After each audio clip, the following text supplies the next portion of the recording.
There it hangs, suspended in gloom, glowing dimly in darkness. A beacon there to inform us that there is always a way out. But don't go just yet. We have such wonderful things to show you. This is the Exit Light Podcast. Hello again. It's me, Eli Beals, your storyteller. It's been a while.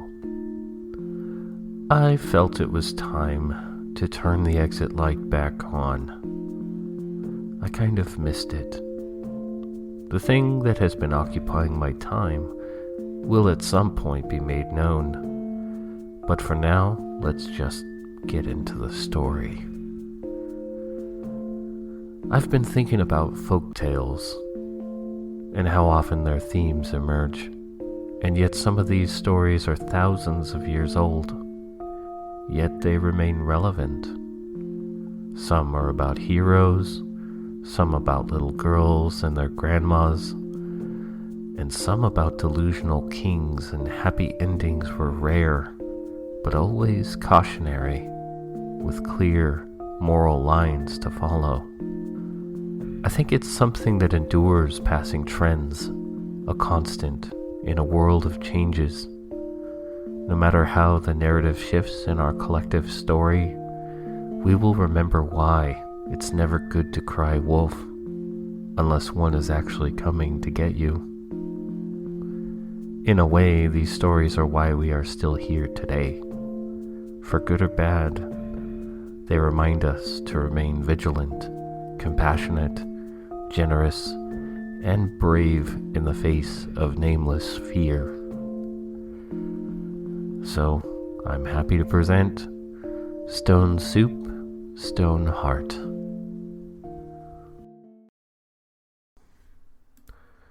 Stone Soup, Stone Heart, written by Eli Beals. My dear Sasha, gone forever, took my heart with her into the cold ground. A sudden illness stole her away and left me a bitter old man. I can still swing an axe, though, and it is the trees I fell that take the blame. I keep the village warm in the winter with my axe, and they in return did not let me starve, though not my kin.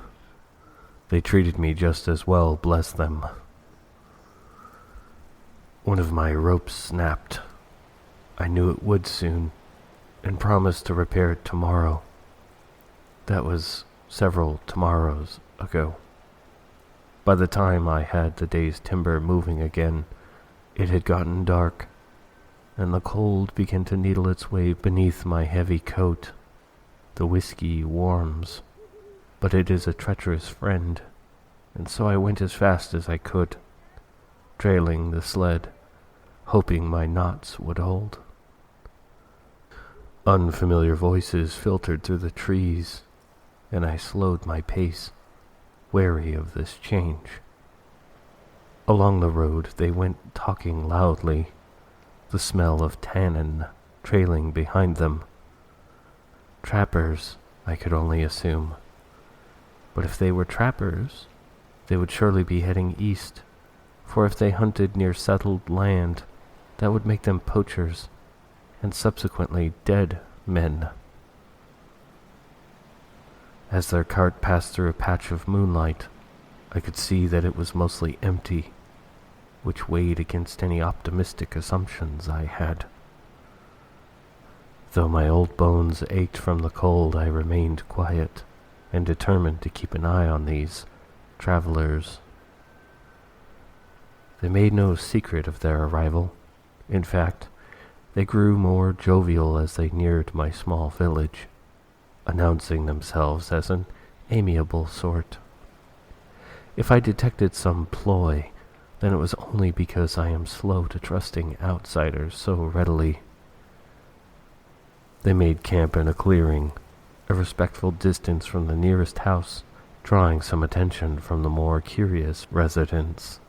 Since times of old, Newcomers were expected to perform some ritual to appease the cautious folk, involving some display to prove that they did not bring with them plague or ill intentions. Being one of the oldest men in the village, I would be considered an elder had I taken any interest in such things, and would have been obliged to greet them.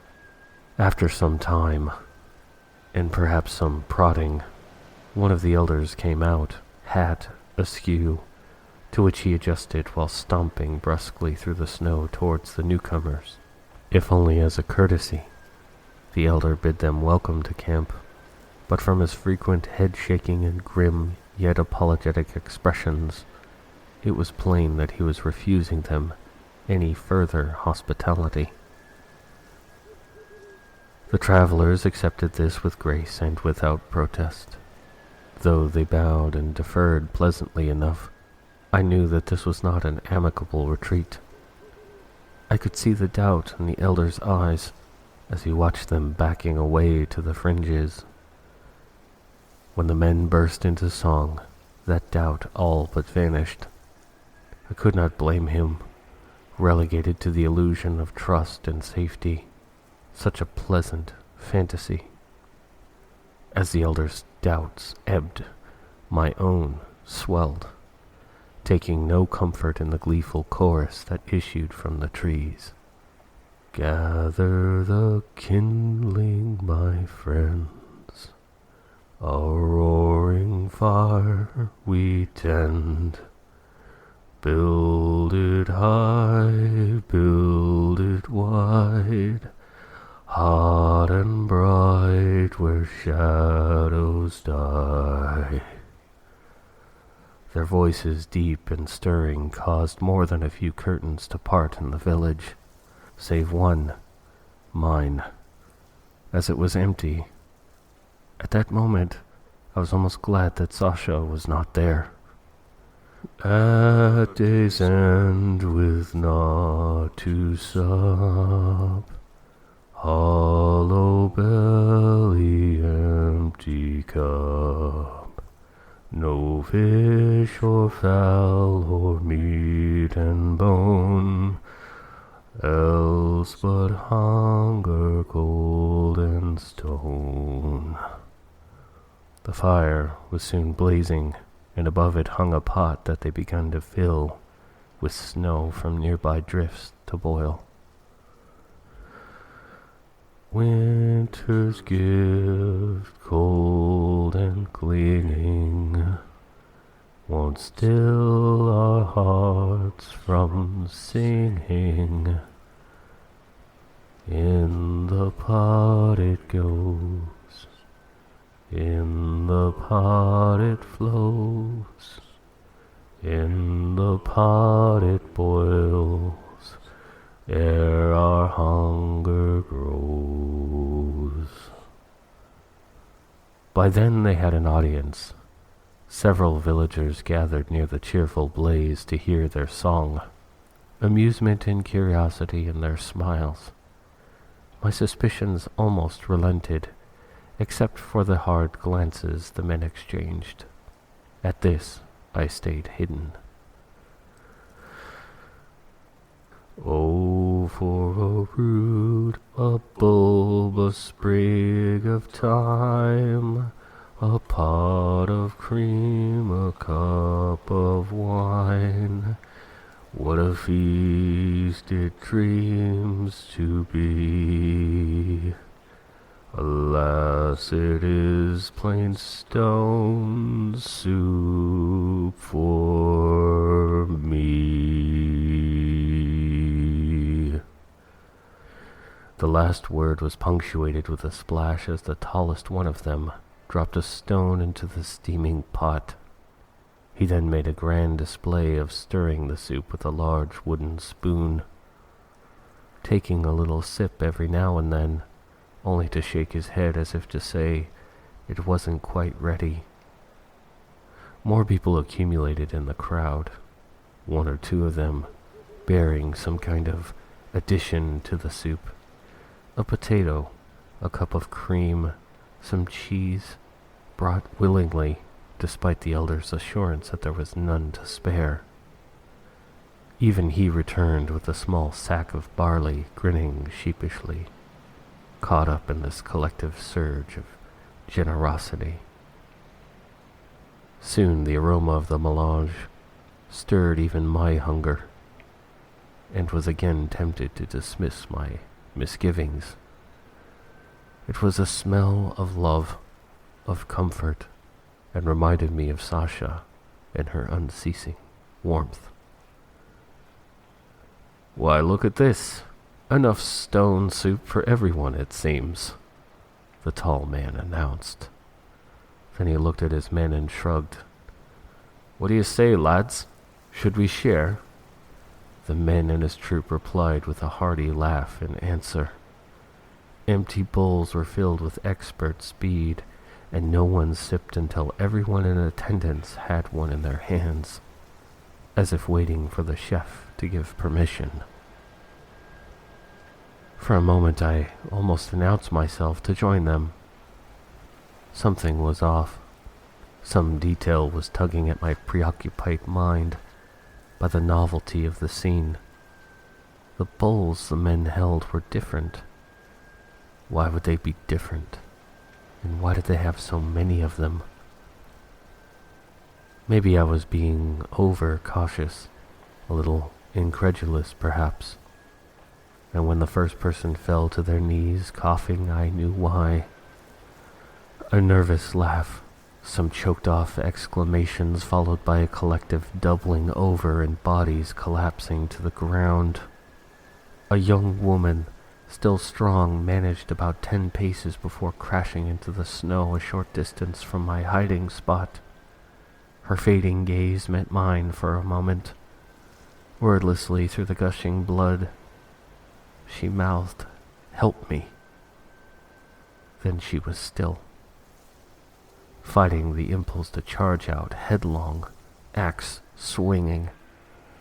I had to remind myself I was no longer a man possessed with such abilities. Instead, I watched them disperse into my village, making short work of their plunder. They stepped over the dead without a care, as if practiced many times before. Some routine slaughter, with the same detachment as farmers to their stock. I no longer felt cold because my blood boiled. I could hardly bear the sight of Sasha's dress, the one she wore on our day of days, brought to the villain's face, to which he inhaled lustily, then tossed into the muddy slush. Beneath his other arm was my coffer, near to full with marks and other things of a more sentimental value. Acknowledgments of my audacity to not die in the war, small consolations for the countless faces that haunt me. Most precious of all, the few photographs of Sasha that were my only reminders of her features. Without them, I feared I would forget her face. These he piled into the cart, along with other memories and treasures owned by the corpses that scattered the village. When they were all packed up and heading off, was when I moved at last. They made such a clamor, such an exuberant din, that they could not hear the scraping of wet stone on the axe blade as I stalked them. They at last made another camp, and proceeded to eat and drink themselves into a stupor, and one by one they fell asleep. Yet still I waited, until the moon ducked behind the hills, until the fire was barely embers. Though my joints popped, and my breath came out in ragged rumbles, they did not stir. The blade, so sharp, cut neatly into their necks. None made so much as a gasp, one after another. It was a kindness that they did not deserve, but then again, neither do I.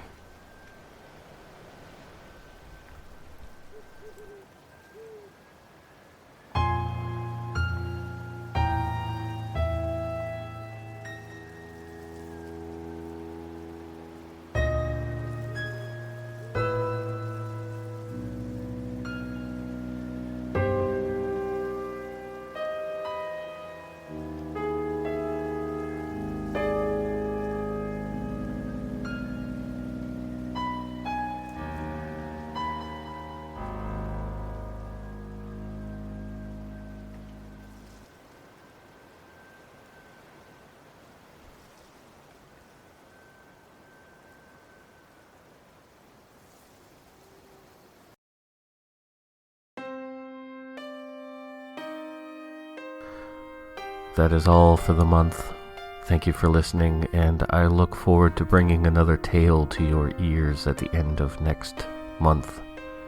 Until then, good night.